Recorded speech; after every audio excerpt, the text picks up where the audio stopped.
जी है चंद सांसें या नबी तशरीफ ले आओ कि रस्ता तक रही है आपका बीमार की चौखट। बेटियों का दिल तोड़ के हज को ना जाओ। हाँ वो यार बहने बहने होती हैं, बेटी बेटियां होती हैं। कितना अजीब रिश्ता। अल्लाह अकबर। हुजूर सरवर कौनैन सल्लल्लाहु अलैहि वसल्लम मिंबर शरीफ पे खड़े, एक साइल उठ के खड़ा हो गया मजमे में, कहने लगा परदेसी हूँ, भूख लगी है, मुझे खाने का कुछ इंतजाम हो जाता। उस वक्त मस्जिद में तकरीबन 300 सहाबा बैठे हुए थे। कितने 300। मैं चंदा नहीं मांग रहा हूं आपसे, कितने 300 सहाबा बैठे हुए। मेरे हुजूर ने पूरे मजमे पे निगाह डाली तो सबकी गर्दनें झुकी थी। हुजूर ने फरमाया कोई है जो इस भूखे को खाना खिला दे। सबकी गर्दनें झुकी, 300 सहाबा बैठे लेकिन सबकी गर्दनें झुकी हैं। हुजूर ने फरमाया कोई नहीं खिला सकता। हजरत सलमान फारसी खड़े हो गए, कहने लगे या रसूल अल्लाह, ये 300 सहाबा जो बैठे हैं ना सामने, रोटी की बात नहीं, ये तो जाने कुर्बान करने तैयार है, लेकिन या रसूल अल्लाह 300 में से कोई ऐसा नहीं जिसके घर पे एक वक्त का खाना मौजूद हो। और जिंदगी तो एक अपनी, वो मुंबई के होटलों में ऐश करने वालों और चौराहों पर जाकर के मौज मस्तियां करने वालों, रोज के सैकड़ों रुपए के मसाले खाने वालों, कभी हुजूर की जिंदगी भी देख लिया करो। उनके गुलामों की जिंदगी के बारे में, उनके सहाबा का किरदार देखो। सलमान फारसी उठ के कहते हैं या रसूल अल्लाह, ये ऐसे हैं कि अगर मांगे तो जान दे देंगे, लेकिन हुजूर किसी के घर में आज एक रोटी नहीं। इतनी बात कही, मेरे हुजूर चुप हुए। सलमान फारसी कहने लगे हुजूर इजाजत हो तो इस मेहमान को मैं खाना खिला लाऊं। सुभान अल्लाह, बोलते जरा सुभान अल्लाह, सुभान अल्लाह और जोर से। हुजूर इजाजत हो तो खाना मैं खिला लाऊं। मेरे हुजूर ने फरमाया कहाँ लेके जाओगे? कहने लगे बस एक ही चौखट है जिससे आज तक कोई खाली नहीं गया। सुभान अल्लाह। किसकी बात करते हो? कहने लगे हुजूर आपकी बेटी की चौखट है। पूरे मदीने में भले खाना ना मिले, लेकिन आपकी फातिमा की चौखट से आज तक कोई खाली नहीं गया। हजरत सलमान फारसी ने हाथ पकड़ा, कहने लगे चल यार खाना मैं खिलाता हूं। चला, साथ में सलमान फारसी के मेहमान। हजरत सलमान फारसी ने खड़ा किया, दरवाजे पे दस्तक दी। अंदर से आवाज आई, कौन? का हुजूर का मेहमान साथ लाया। क्यों आए हो? सुभान। का भूखा है, खाने की जरूरत है। इतना सुना ना, सैयदा फातिमा की आंख में आंसू आ गए।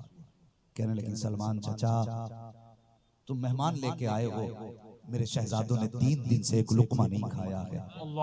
ये फातिमा के घर का मामला है। 3 दिन से मेरे बेटों के हल्क में एक लुकमा न गया।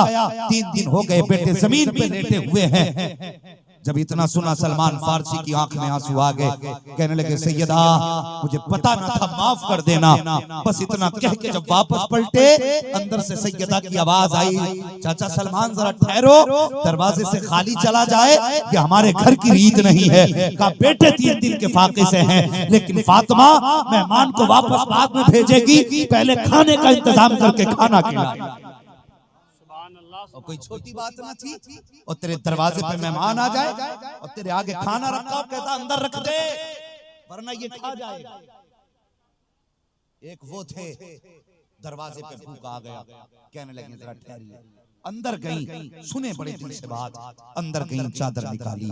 निकालने के बाद का हाथ निकाल के कहा चाचा जरा मेहमान को थोड़ा दूर कर दो। कहा किस लिए? कहा कि इस पे राज न खुलने पाए। सलमान फारसी ने मेहमान को थोड़ा दूर किया, फरमाने लगी बताओ सैयदा बात क्या है? कल लो ये चादर ले जाओ, वो शमून यहूदी बैठा है, उसके पास ले जाके मेरी चादर दे दो और उससे कहना थोड़ा सा जो दे दे। अल्लाह अकबर। सलमान फारसी ने सुना ना, चीख निकल गई, लेकिन संभाला अपने आप को और चादर को दामन में छुपाया, छुपा के चलने लगे। अल्लाह अकबर। शमून यहूदी के दरवाजे पे पहुंचे। जैसी दरवाजे पे दस्तक दी, कहने लगा कैसे आए? कहने लगा यार ये चादर ले ले, थोड़ा सा जो दे दे। उसने चादर देख के कहा किसकी चादर है? कहने लगे नबी की बेटी की चादर है। उसने इतना सुना, कहने लगा क्या जरूरत पड़ गई चादर की? कहने लगा कि आज उनके दरवाजे पे मेहमान आ गया है उनके दरवाजे पे मेहमान आया है, घर में खाना कुछ नहीं है, थोड़ा सा जो दे दे। जब इतना सुना शमून यहूदी की आंख में आंसू, उसने जल्दी अंदर गया, जो लाके दिया, चादर भी दी, देने के बाद सब कुछ दे के कहा कि लो ये मेरी तरफ से जो भी ले जाओ, चादर भी ले जाओ। जब वो जाने लगे सलमान फारसी, उसने तोड़ के हाथ पकड़ा, कहने लगे सलमान यूं ना जाइए बल्कि हाथ बढ़ाइए, कलमा पढ़ाइए। कहा ऐसा क्या हुआ, इतनी जल्दी कलमा पढ़ना चाहते हो? तब शमून ने कहा था कि मेरी किताब में लिखा है कि जो आखिरी पैगंबर होंगे उनके घर की शान ये होगी कि खुद फाके से रहेंगे, लेकिन दरवाजे पे आने वाले को कभी खाली हाथ वापस नहीं लौटा। सुभान अल्लाह। नारे तकबीर, नारे रिसालत, उलमाए अहले सुन्नत, मसलके आला हजरत, नारे तकबीर, नारे रिसालत। आज हमारी सखावत देखो, हम आज अपने चेहरे फेर लेते, देने के नाम पे पीछे हट जाते। खुदा की कसम मेरे मुस्तफा की सखावत देख, कायनात में कोई उनसे बड़ा सखी ना आया है, न सुबह क़यामत तक आ सकता है। आला हज़रत फरमाते हैं कौन देता है, देने को मुंह चाहिए, देने वाला है सच्चा हमारा नबी। पूरे मजमे से आवाज आनी चाहिए, देने वाला है सच्चा हमारा नबी, हमारा नबी। हुजूर के दर की सखावत है। एक दिन हुजूर को माले गनीमत से ना 4000 बकरियां मिली। कितनी, याद रखना मेरी बात, कितनी बकरियां? सारे बोले कितनी? 4000 बकरियां मिली। हुजूर लेके जा रहे, एक गैर मुस्लिम सामने से आ गया और उसने हुजूर को देख के एक ताना मारा, कहने लगा अब तो बड़ी बकरियां मिल गई, आप तो बड़े अमीर हो गए। मेरे हुजूर ने फरमाया तूने भी मेरी अमीरी देखी क्या है? वो कहने लगा 4000 बकरियां हैं आपके पास। मेरे हुजूर फरमाते हैं मेरी अमीरी इसको नहीं कहते कि मेरे पास 4000 बकरियां हैं। कहा फिर? कहा अमीरी इसको कहते हैं कि वो 4000 बकरियां मैंने तुझे दे दी। सुभान अल्लाह, सुभान अल्लाह, सुभान ये 4000 बकरियां तेरी। उसने इतना सुना हैरत में था, कहा क्या कह रहे हो? कहा हाँ, अमीरी इसका नाम नहीं कि घर में जमा कर लो, अमीरी ये है कि उठा के दूसरे के हवाले कर दो। सुभान अल्लाह, सुभान अल्लाह। किसी ने हातिम ताई से पूछा था तुम्हारी सखावत के चर्चे तो सारे जमाने हैं, मगर क्या तुमने भी कोई अपने से बड़ा कोई सखी देखा? तो हातिम ताई ने कहा था हाँ मैंने एक बच्चा अपने से बड़ा सखी देखा। कहा क्या देखा तुमने? कहने लगे एक मेरे बाप, मेरा दोस्त था, उस बच्चे का बाप जब वो इंतकाल कर गया ना, मैं बच्चे की दिलजोई के लिए उसके घर गया, तो बच्चे ने मुझसे पूछा कि हजरत जी के हातिम ताई क्या खाना पसंद करते हैं? तो मैंने उस बच्चे से कहा कि मुझे बकरी का मग्ज यानी भेजा पसंद। मग्ज समझते हैं ना, भेजा क्या बोलते हैं इसको? दिमाग। हातिम ताई ने कहा, मैंने कहा मुझे बकरी का दिमाग पसंद है। तो कहने लगा मैं 10 दिन उस बच्चे के घर रहा। कितने दिन? 10 दिन। कहा लेकिन 10 दिन उस बच्चे ने मेरे खाने में बकरी के भेजे ही का इंतजाम। कहने लगा 10 दिन के बाद जब मैं जाने लगा उसके घर में खून देखा। मैंने कहा बताइए खून कहां से आया? उसने कहा मेरे बाप ने वर्षे में 10 बकरियां छोड़ी थी, हर दिन एक बकरी काट के मैं उसका भेजा आपको खिलाता रहा। तो कहने लगा यार जिसने पूछा था ना ये सवाल, वो कहने लगा जिसने 10 बकरियां आपके लिए काट दी, आप उसे क्या दे के आए? तो वो हातिम ताई कहने लगा मैं उसे 1000 बकरियां दे के आया। कितनी बकरियां दे के आया? 1000 बकरियां दे के आया। तो वो कहने लगा फिर सखी तो आप ज्यादा हुए ना, उसने 4 आपके लिए काटी, आप 1 दे के आ गए। हातिम ताई ने कहा नहीं, सखी वही बड़ा है, इसलिए कि मैंने लाखों में से अगर 1000 दे दिया तो क्या दिया? उसके पास तो 10 ही थी, उसने 10 ही मेरे नाम कर डाला। तो मजा ये नहीं कि 1000 में से 10 दे दे, बात बड़ी है कि जब 10 और 10 ही लुटा दिया। सुभान अल्लाह, इसको सखावत कहते हैं। सुभान अल्लाह अकबर। मौलाए कायनात मौला अली रज़ी अल्लाह तआला जब आप कूफा में मसनद खिलाफत पे बैठे तो एक शख्स खड़े होकर कहने लगा एक सवाल करूं अली? कहने लगे पूछ क्या सवाल करना? उसने कहा हातिम ताई के बारे में आप जानते हैं, लोग उसको बड़ा सखी बताते हैं। कहने लगे कितना बड़ा सखी? उसने कहा सुनिए इतना बड़ा सखी है, इतना बड़ा सखी है कि उसके महल के 7 दरवाजे थे। कितने? कितने दरवाजे? 7 दरवाजे का। फिर का साहिल जब पहले दरवाजे पे आता तब भी भीख दी जाती, और जब दूसरे दरवाजे पे आ जाता था उसे लौटाया नहीं जाता था, फिर दूसरे से भी भीख दी जाती।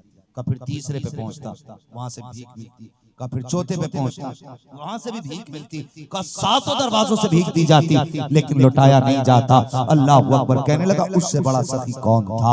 हजरत मौलाए कायनात मौला अली कहते तुम इसे सखावत कहते हो, ये भी कोई सखावत है? कहने लगे इससे बड़ी कंजूसी कोई नहीं है। कहा हजरत जी पूरी दुनिया सखी कहती हातिम ताई को, आपने कंजूस कैसे कह दिया? कहा उससे भी बड़ा कोई सखी है। हजरत अली फरमाते सुन, जब उसके दरवाजे पे साहिल आया तो पहली चौखट पे गया, हाजत पूरी ना हुई, तब दूसरे दरवाजे पे गया, तीसरे दरवाजे पे तब पहुंचा जब हाजत पूरी नहीं हुई, चौथे दरवाजे पे कब गया जब हाजत पूरी नहीं हुई, पांचवें दरवाजे पे कब गया जब हाजत पूरी नहीं हुई, छठे दरवाजे पे कब गया जब हाजत पूरी नहीं हुई। कहने लगे सुन, ये हातिम ताई के 7 दरवाजे हैं कि बंदा 7 दरवाजों पे गया, हाजत पूरी नहीं हुई। ये इतना बड़ा सखी है कि 7 दरवाजों पे जरूरत पूरी नहीं हुई। ये तेरे शहर का बादशाह है, एक मेरे शहर का बादशाह है जिसके 7 दरवाजे नहीं, लेकिन एक दरवाजा है दुनिया मोहम्मद रसूलुल्लाह कहती है इसके 7 दरवाजों पे जाओ तो जरूरत पूरी नहीं होती, और जो उनके एक दरवाजे पे चला जाए मांगने की जरूरत नहीं पड़ती, एक बार में इतना दिया जाता है कि वो सारे जमाने को बांटने लग जाया करता। नारे तकबीर, नारे रिसालत, उलमाए अहले सुन्नत, मसलके आला हजरत, नारे तकबीर, नारे रिसालत। आज हमारे बीच सखावत नहीं रही, हम तो कंजूस हो गए, हम तो मतलबी हो गए। आज दुनिया का मिजाज इतना अजीब हो गया है, बंदे को उधार पैसा भी उसी को मिलता है जो पैसे वाला होता है। आज गरीब को तो कोई उधार भी नहीं दे सकता। हाँ, गरीब को कोई उधार देने तैयार नहीं। और यार जरूरतमंदों की मदद किया करो, हाजतमंदों की मदद किया करो, काम आया करो इनके। अगर आज तुम इनके काम आओगे अल्लाह कल तुम्हारा इंतजाम फरमा देगा। अगर चाहते हो तुम दुनिया में किसी के धक्के ना खाओ तो जो तुम्हारे दरवाजे पे जरूरतमंद आए उनका काम तुम आ जाया करो।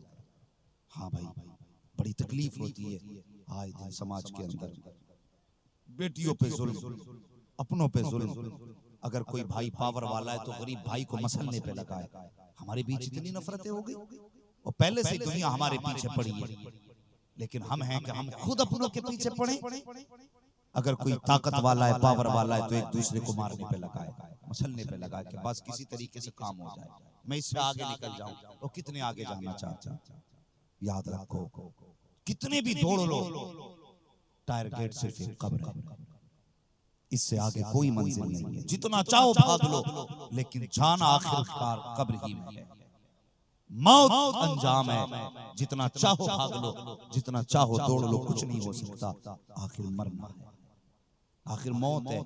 अल्लाह अकबर। अगर भाई ने जरा सी गलती कर दी तो भाई भाई को माफ करने तैयार नहीं, भाई भाई को माफ करने तैयार नहीं। और जवानों तुमसे गुजारिश है, अगर बात नाराजी पे पहुंच जाया करे, हाँ एक दूसरे से नाराजियां हो जाया करें तो फिर माफ भी कर दिया करो अपने लोगों को, अपनों को माफ भी कर लिया करो, अपने अपने ही होते हैं।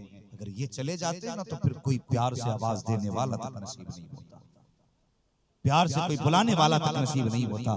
तो भाई अपनों को माफ करने की आदत डालो। हमारे मिजाज अलग हो गए, इतनी सख्ती हमारे मिजाज में आ गई कि हमारे अंदर माफ करने की तो आदत ही खत्म हो गई, माफ करने की आदत खत्म हो गई। अल्लाह अकबर। चलो अजमेर की धरती पे देखो, उनका दिल कितना बड़ा था। लोग समझते हैं गरीब नवाज फौज लेके आए थे, ना फौज लेके नहीं आए थे, वो मुस्तफा का किरदार लेके आए थे, मुस्तफा का किरदार लेके आए थे, तभी दुनिया आगे बढ़ी और तेजी से लोगों ने कलमे पढ़े। हाँ, 90 लाख कम पेश भारत के अंदर गरीब नवाज ने कलमा पढ़ाया, 90 लाख। ये उनकी शान है, लेकिन अखलाक कितना अच्छा था, खुदा की कसम। जो 2 मिनट उनसे बात कर लेता था फिर वो उन्हीं के गीत गाने लग जाया करता था, उन्हीं के गीत गाने लग जाता था। वो क्या नाम था उस राजा का? पृथ्वीराज चौहान, यही नाम था ना? क्या नाम था? पृथ्वीराज चौहान। जब गरीब नवाज का सिक्का चला ना सब में, वो झंडे गड़ने लगे, उसने सोचा इस बाबा को रोका नहीं जा सकता। उसने कहा फिर ऐसा करो गर्दन ही कटवा दो इसकी। पावर वाला था, उसने एक प्रोफेशनल किलर बुलाया, जिसका काम ही पैसे लेके कत्ल करना था। कहने लगा एक बाबा रहता है एक पेड़ के नीचे, उसका सर काट ला। का क्या देगा? कहने लगा आधी बादशाह। उसने सोचा बाबा का सर काटना है और इतनी बड़ी दौलत मिल रही, आधी सल्तनत। कहने लगा बात तो पक्की है। उसने कहा हाँ सर काट के ला, आधी सल्तनत तेरी। कहने लगा अगर किसी राजा महाराजा का सर काटना होता तो मुश्किल होता, ये अल्लाह वाले जंगलों में रहते हैं, इनका सर काटने में कितनी देर लगेगी। खंजर लिया और यूं छुपाया और जाके ना उसी महफिल में बैठ गया जिस महफिल में गरीब नवाज तकरीर फरमा रहे थे। बोलें जरा सुभान अल्लाह। गरीब नवाज तकरीर फरमा रहे थे, जाके वहीं बैठ गया। गरीब नवाज तकरीर फरमाते रहे। तो जो लोग आते थे ना उनकी महफिल में, वो देखने नहीं आते थे, वो कुछ ना कुछ लेने आया करते थे। और ये वो थे जो दिलों को देख लिया करते थे, गरीब नवाज ने सबका काम किया। जो जिस मकसद से आया था मकसद पूरा हुआ। आखिरकार महफिल खत्म हो गई, लोग जाने लगे। तो दो चार चाहने वाले रुक जाते, तो और भी रुक गए दो चार गरीब नवाज के पास। बाकी तो चले गए, लेकिन जो कत्ल के इरादे से आया था ये भी रुका रहा। गरीब नवाज ने बड़ा प्यारा जुमला फरमाया। कहने लगे जो जिस नियत से आया था उसकी मुराद पूरी हो गई है, अगर कोई और रह गया हो तो वो भी अपनी नियत पूरी कर ले। और ये कहकर उसकी तरफ पीठ कर दी जो खंजर छुपा के लाया था। सन्नाटा, कोई न बोला। सब कहने लगे हुजूर मेरा भी काम हो गया। सब ये कह के जाने लगे। जब जाने लगे ना सब चले गए तो सिर्फ ये कातिल रह गया जो कत्ल के इरादे से आया था। गरीब नवाज ने फरमाया भाई तू भी अपना काम कर ले। उसने कहा हुजूर मेरा कौन सा काम? कहने लगे जो तू नियत करके आया था अपना काम नहीं करेगा? कहने लगा नहीं हजरत जी मैं तो बस आपकी महफिल में यूं ही बैठने आया था। फरमाने लगे यूं ही बैठने आया था तो फिर खंजर छुपा के क्यों लेके आया था? खंजर छुपा के क्यों लेके आया था? बोले नियत तो ये थी ना गला काटने आया मेरा। इतना सुनना था। कहने लगा नहीं जी हजरत, खंजर रखना तो राजपूतों की शान है, हम तो खंजर लगा के चलते हैं। गरीब नवाज मुस्कुराए, फरमाने लगे नादान, अगर खंजर लगा के चलना ये राजपूतों की शान है तो बता जो महल में राजा ने तुझसे सौदा किया था मेरे सर के बदले में आधी सल्तनत मिलेगी, बता क्या वो भी राजपूतों का तरीका है? इतना कहा आंख में आंसू आ गए। कहने लगा बाबा जब ये बात हुई थी तो राजा था या मैं था, तीसरा कोई न था। मैं जान गया जो महल के अंदर का जानता है वो मेरे दिल के अंदर का भी हाल जानता है। नारे तकबीर, नारे रिसालत, ख्वाजा का हिंदुस्तान, नारे तकबीर, नारे रिसालत। यही बात समझाते समझाते आगो लोगों के पत्थर पड़े, पागल हो गए भाई। गरीब नवाज का मुल्क है ये, इतनी आसान नहीं है इसको खाली कर लेना। हाँ जैसे इतना कहा ना क्या वो भी राजपूतों का तरीका? उसकी आंख में आंसू आ गए। उसने अपना खंजर निकाला। कहने लगा सच का अल्लाह वाले तूने, मुझे पता न था मैं ऐसे आदमी का सर काटने आया हूँ जो चेहरे देख के दिल की बोलियां पढ़ लेता हो। उसने अपना खंजर बढ़ाया। कहने लगा गरीब नवाज अब मैं जीना नहीं चाहता। सुने आज अपने मिजाज देखें, आज भाई से जरा सी खता हो गई। अगर इतनी जमीन भाई ने बढ़ा दी ना तो गिरबान पकड़ के कचहरियों के चक्कर लगवाते हैं हम। जरा सी दीवार की ईंट बाहर निकल जाए अपनों को उठा के जेल में डालते हैं हम। हमें हया आनी चाहिए और शर्म आनी चाहिए। डॉक्टर इकबाल ने कहा था यूं तो सैयद भी हो, मिर्जा भी हो, अफगान भी हो, तुम सभी कुछ हो बताओ कि मुसलमान भी हो। ये हमारे उसूल है, ये हालात है हमारे। आज कचहरियों में जाके देखो हमारी जेलें हमसे भरी पड़ी हैं। जेलों में जाके देखो सबसे ज्यादा मुसलमान बंद हैं। कचहरियों में जाके देखो वकीलों के बिस्तर पे मुसलमान बैठे हैं। हमें हुआ क्या है? हम एक दूसरे को गिरबान पकड़ के जमीन में धकेलने में लगे हैं। और कब तक दस्त गिरेबान रहोगे आपस में? मेरे हुजूर ने तुम्हें कलमे की एक रस्सी से जोड़ा था। और माफ करने के हौसले पैदा करो। अगर माफ नहीं कर सकते तो तुम्हें यह कहने का हक नहीं हम गौस वाले हैं, अहमद रजा वाले नहीं। हक है, हमारे झूठे नारे हैं, दावे झूठे हैं। मजा तो तब है जब जबान रजा रजा बोले तो किरदार भी रजा रजा। सुभान अल्लाह, सुभान, तब जीने का मजा है। अल्लाह अकबर। हम माफ नहीं करते। वो क्या था? किसी बहन ने भाई से दो बातें कह दी किसी चीज को लेकर के। भाई इतना नाराज हो गया बहन से कि उससे कहा आज के बाद तेरा मेरा कोई रिश्ता ही नहीं। सगे भाई ने बहन को छोड़ दिया और बहन परसों रोती रही।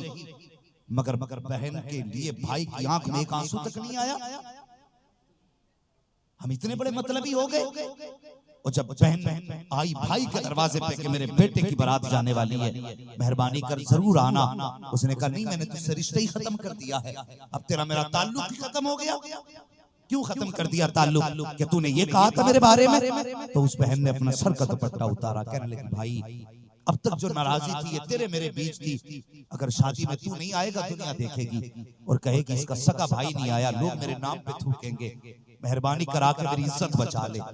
मगर फिर भी भाई के दिल पे कोई रहम नहीं आया, तो बहन ने अपने दुपट्टे को उतार के भाई के कदमों पे रख दिया और ये कह के भाई ने ठोकर मार दी कि मुझे तेरे दुपट्टे और तेरी इज्जत से लेना देना नहीं, और शर्म कर, अगर तुम्हारे दिलों में अपनों को माफ करने की जगह नहीं तो तुम्हें मुस्तफा का कहलाने का अधिकार नहीं अधिकार। मेरे हुजूर मिंबर पे बैठे और बैठने के बाद ऐलान फरमाया, लोगों तुम में मेरी महफिल में अगर कोई ऐसा है कि जिससे उसका अपना नाराज है तो मेरी महफिल से उठ के चला जाए। ठेका ले लिया ना जन्नत का, कोई भी आके पढ़ा के चला जाता जन्नत तेरे बाप की है। इतनी सस्ती है जन्नत, जन्नत इतनी सस्ती होती हजरत बिलाल कभी कोड़े ना खाते। जन्नत इतनी सस्ती होती तो करबला में 6 माह का असगर न दिया जाता। क्या उन्हें नारे याद नहीं थे? क्या वो नहीं जानते थे एक रात नारे लगा दो तो बख्श दिए जाएंगे? ये सबक सिर्फ हमें पता है। इतनी सस्ती भी जन्नत नहीं जितनी समझ रखी है। बहुत मुश्किल है जन्नत में जाना।